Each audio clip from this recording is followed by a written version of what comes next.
With a spark and a flash, I ignite! Ampamine here, coming at you with some more Payday 2 and CRIMEFEST news! Now, there's a couple of developments recently. Yeah, everybody loves developments, because without developments it would be kind of pointless to give you guys news, because there would be no news with, to actually communicate. So, hooray! There's news! I get to make videos! Woo! But yes, Overkill recently released an update, another update to Payday 2 itself, allowing them to track more statistics for their Road to CRIMEFEST event, and an update on the challenges themselves. Now, in the last episode, it was a quick update after I read Overkill's release on this, and I'm just going to do a quick overview of it. I'll put a link in an annotation or the description, or both, if you guys want to check out the full video. But basically, Overkill said, alright, sorry guys, our bad, we'll replace the Twitter challenges. And they did that today. They released 3 new challenges that replaced the 3 challenges that were supposed to be Twitter follower goals for the voice actor of Chains, the voice actor of Original Hoxton, and the actor for Dallas in their Payday 2 web series. And they also released some of their rewards, which is pretty cool. Honestly, they pretty faithfully reproduced the animation of young Link grabbing treasure from a chest in The Legend of Zelda Ocarina of Time, which I personally got a kick out of. It's actually pretty well done. Thumbs up to the Payday 2 animation team for that one. I like that a lot. But yes, 4 goals have been reached, and they've released teasers, very small, depending on exactly what item in question, things that are obliquely or somewhat distantly related to what they're actually going to be putting in the game. Now, Chains, the character of Chains, has had 2 of his goals completed. The 1 million kills with the Rivertown Glen whiskey bottle, which I believe was completed at the time of the last video. And the reward is a magical flute. So, it's, again, I am no authority on this, but my guess is they're either adding new music, they're changing up the jukebox that they added a while back, where you can, pick music and things like that, or they might be adding a new music-based heist, something possibly either related or similar to the Alesso heist, which I actually really like. The Alesso heist. I'm a sucker for electronic music of many different kinds. I will admit that some of the stuff that I like is not the best, but damn it, I like it anyway. Shane's second goal of zip-tying 700,000 civilians, which is his replacement for the Twitter goal, getting the goal of getting 50,000 followers for Damien Poitier, has actually already been met. And the reward is a vintage meme and has something or other to do with the troll face. I'm guessing, as probably are most other people, they're adding a troll face mask to the game, or possibly adding a set of meme masks. Honestly, it would seem the most obvious thing that they're gonna do, but I need an inside clues. I need to figure out what they're doing, get my claws in their information, because I want it, I need it. Sorry. Was overcome with information lust for a second there. Anyhow, Clover also had one of her goals completed, over 1 billion experience points gained, actually almost 2 billion, amusingly enough. It's pretty crazy, honestly. Her reward was a slingshot stand, which apparently somehow gives +2 stability. So, yeah, possibly a new set of either community-based or just plain old regular weapon modifications as a result of this, possibly for sniper rifles or the LMGs, involving a bipod, perhaps.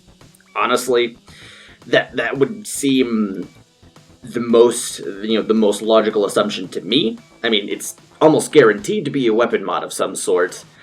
It occurred to me that they might also be having, adding some sort of other secondary as a slingshot, but then if you're fighting law enforcement agents who are decked out in bullet-resistant armor and, hardened helmets, military-grade weapons, that sort of thing, a slingshot is not going to do anything to these people. So, yeah, that idea is squished pretty quick.